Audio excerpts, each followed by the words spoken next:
아까 얘기한 대로 우리가 이런 지금 하고 있는 게 내신 문제를 한번 미리 풀어보는 거죠.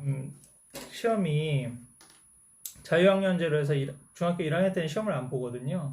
그래서 중학교 2학년 때부터 이제 시험을 보니까 그런 그 좀 중간고사 문제나 기말고사 문제를 요즘엔 족보닷컴 같은 사이트에서 이제 미리 뽑아볼 수가 있으니까 그거를 갖다가 한번 풀어보는 거예요. 그래서 지금 풀어보는 방법을 선생님이 두 가지로 한번 해보라고 그랬잖아요. 하나는 시간을 딱 정해서 50분 정도 해서 딱 정해서 풀어보고, 그 다음에 또 한 번은 좀 쉬었다가 오픈북으로 사전을 찾아봐도 되고, 그다음 무제한 시간 제한 없이 그렇게 해서 이제 한번 풀어보라고 그랬죠. 그렇게 해서 그 두 가지 그 시험 결과의 차이는 무슨 의미라고 그랬죠? 그게?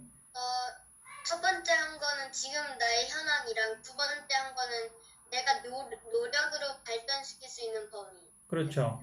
그 지금 시간 정해서 딱 본 시험은 이게 지금 내 실력인 거예요. 나의 지금 상황인데 오픈북으로 하면 내가 단어를 알고 또 충분한 시간이 있고 생각을 깊이 해볼 수 있으면 풀어볼 수 있는 거니까 그게 이제 내가 올릴 수 있는 범위가 어느 정도인지까지를 사실 이제 볼 수가 있는 거죠.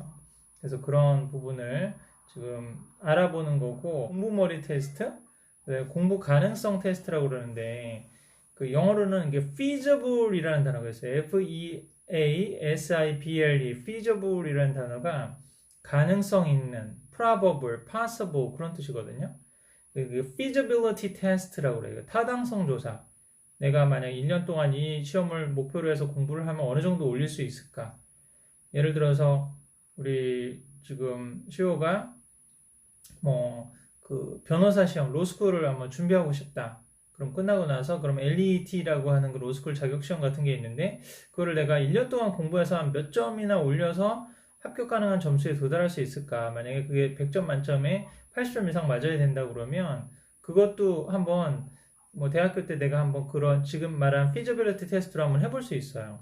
그래서 아무것도 공부하지 않은 상황에서 시간 딱 정해서 딱 풀어보는 거예요. 그러면은 한 100점 만점에서 한 내가 30점 나왔다. 근데 오픈북으로 시간을 많이 해서 딱 풀어봤더니 80점이 나왔다. 그러면 충분히 이거는 1년 동안 열심히 해가지고 문제 푸는 속도를 좀 빨리 하거나 아니면 좀 정확도를 높이거나 그러면 내가 따라갈 수 있는 시험이니까 한번 도전해 볼 만한 시험인 거예요. 근데 내가 지금 그 시간 정해서 해봤더니 20점이 나왔는데 그 오픈북으로 해서 그 좀 자유롭게 시간 무제한으로 해서 풀었더니 한 그 50점 나왔다. 그럼 이거는 노력해서 될 문제가 아닌 거예요. 뭔가 다른 내가 가지고 있는 역량이 지금 부족한 많은 부분들이 있기 때문에 이제 그렇게 볼 수 있다. 그걸 이제 해서 내가 어느 정도 그 시험을 해가지고 어느 정도 실력을 올릴 수 있는지를 한번 그걸 알아보는 걸로 하고 이런 것들을 계속 그 앞으로의 공부에서 스스로의 공부 방법을 찾아가고 그 다음에 내가 무엇을 잘하고 무엇을 못하는지 그런 거를 분별하는 걸로도 한번 써보면 돼요.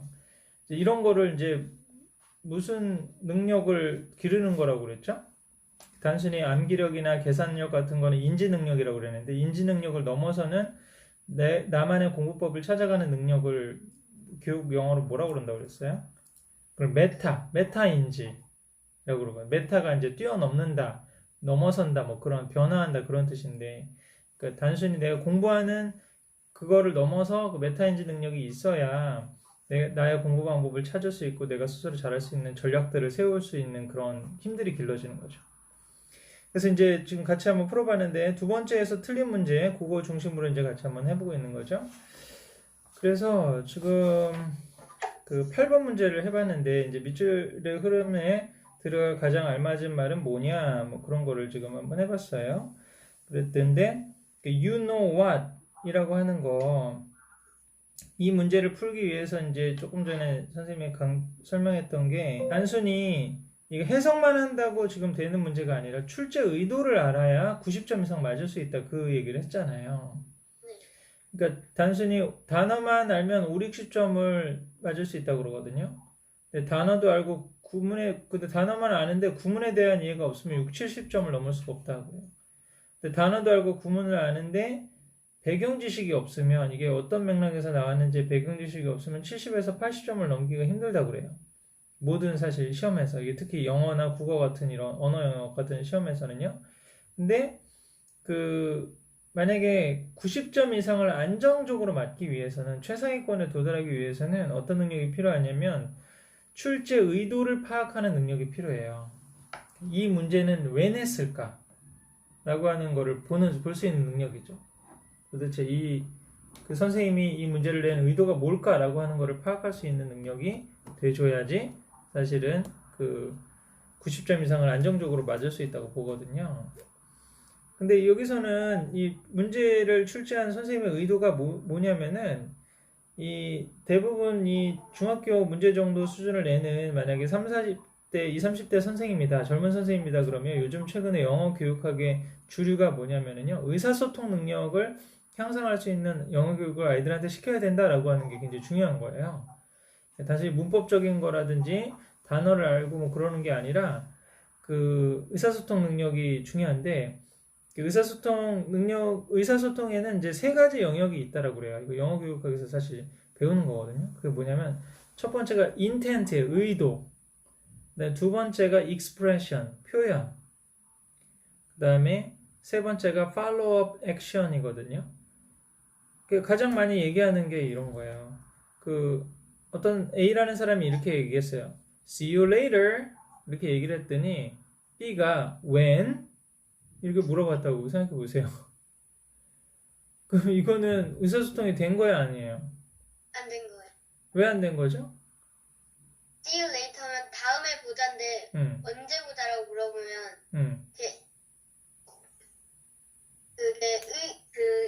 이 8번처럼 의사소통 할 때 그게 잘 안 맞아요.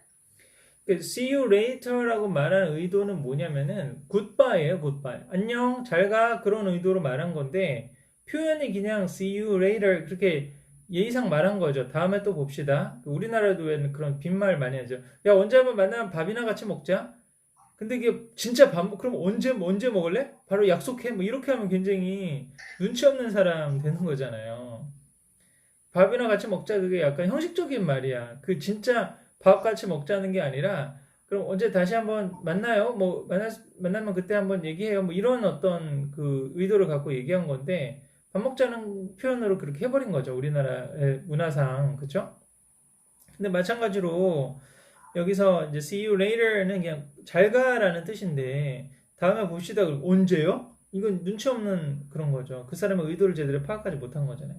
그래서 여기서 선생님이 이거 포인트로 낸 게 you know what은 너는 무엇을 아느냐? 이게 직역이 아니라는 거죠. 소위 말해서 필러라고 그래가지고 우리 유명한 박찬호 선수 같은 경우 막 영어하고 그럴 때 So I try to the fastball you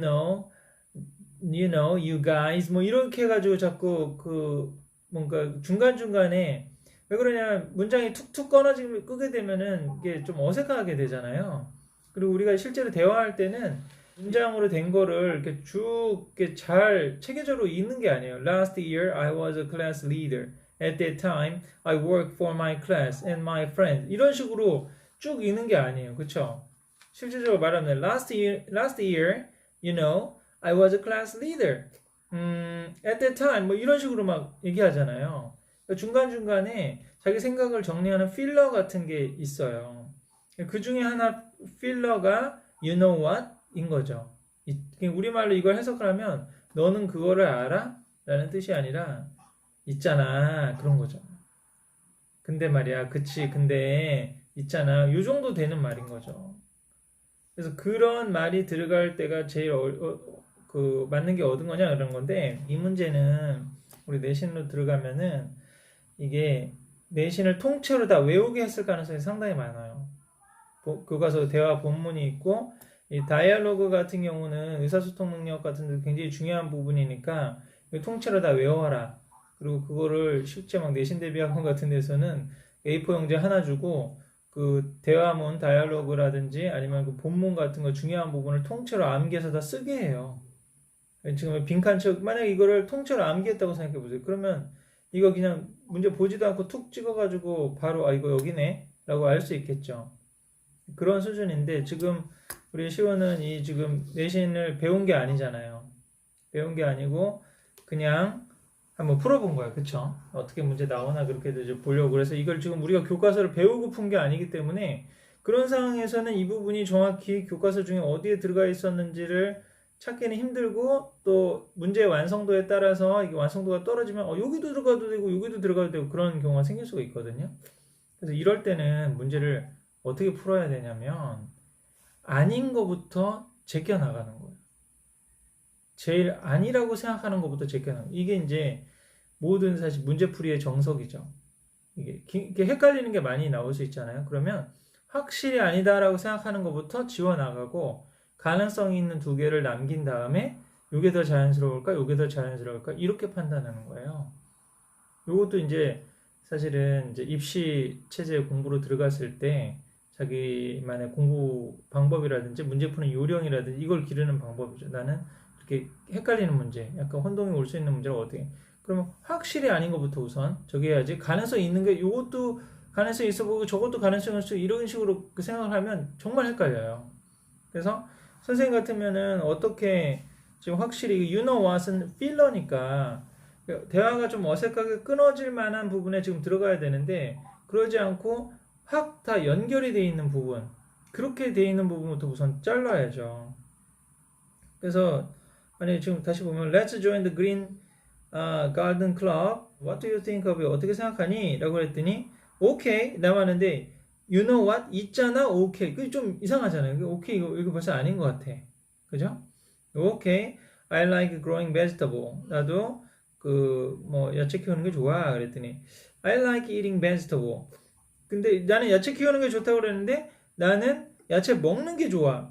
이렇게 해서 그럼 약간 두 개가 딱 연결되지 않고 뭔가 좀 그렇게 약간 어색한 부분이 있어요. 여기 하나 가능성이 있어. 가능성이 있다고 확 다 찍어먹고 이렇게 들어가면 안 되죠. 다른 문제의 가능성도 있고 그러시니까 B는 이제 가능성이 있다고 보고 했더니 Let's join club right now.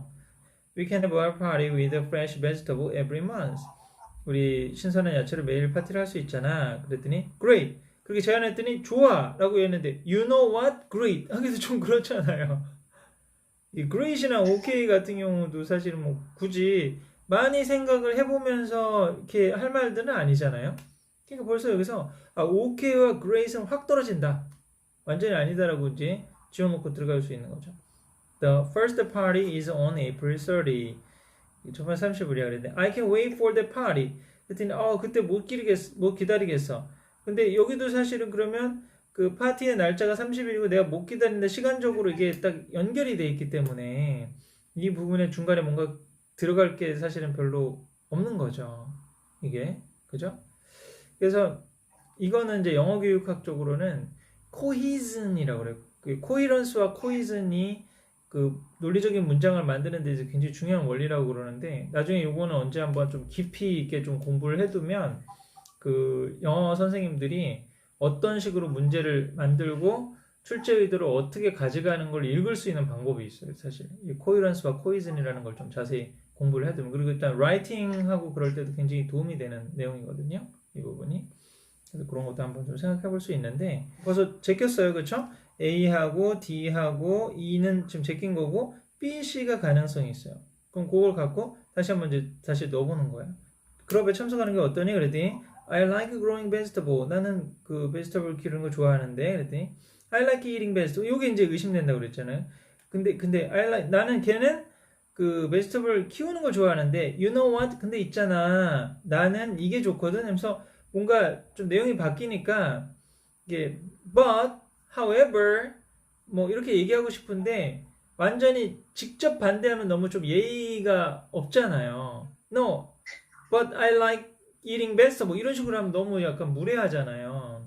그러니까 그런 부분을 좀 유연하게 하기 위한 필러로 you know what? 근데 있잖아. 나는 뭐 이렇게 얘기할 수 있는 그게 더 자연스러우니까 B가 강력하다고 저는 생각한 거죠. 네? Let's join the club right now. 그래, 그럼 너도 동의했으면 같이 저기 하자. You know what? Let's go. 이것도 조금 약간 좀 벌써 좋다고 얘기했는데 you know what이 들어가긴 약간 좀 어색한. 근데 만약에 B가 아니었다라 그러면 뭐 C도 완전히 좀 뭐 말할 수도 있겠죠. 약간 좀 생뚱맞게. 그러니까 이게 생뚱맞다라고 하는 게 전체적인 문장의 논리성이 결여된 거거든요, 사실은. 그 결여된 문장이 전체적으로 이렇게 논리적으로 매끄럽지 못하다는 거를 코히런스가 깨졌다라고 보통 그렇게 얘기를 해요. 근데 나중에 이거는 코히런스 코이즌이라고 하는 개념을 조금 더 공부를 해두면 이게 굉장히 사실은 좀 상위권 학생들에 있어서는 중학교 영어 문제 전체의 어떤 출제 의도를 다 파악할 수가 있어요. 그 선생님이 내려고 하는 그런, 아니면 고등학교 레벨에서도 역시 내신 정도까지는 다 커버가 되고, 수능에서도 뭐 상당한 힘을 발휘할 수가 있어요. 코이런스 코이즌 개념을 좀 이해하고 있으면.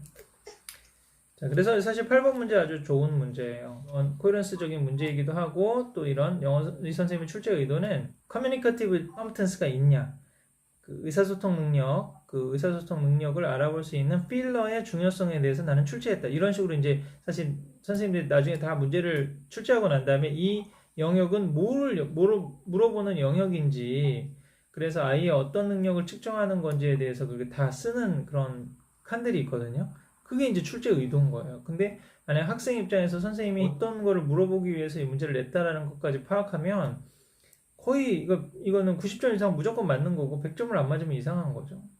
기본적으로. 그래서 최상위권을 위해서 좀 공부를 하려고 한다면 이런 능력을 또 길러드는 게 의미가 있다, 이렇게 볼 수가 있습니다. 알겠죠?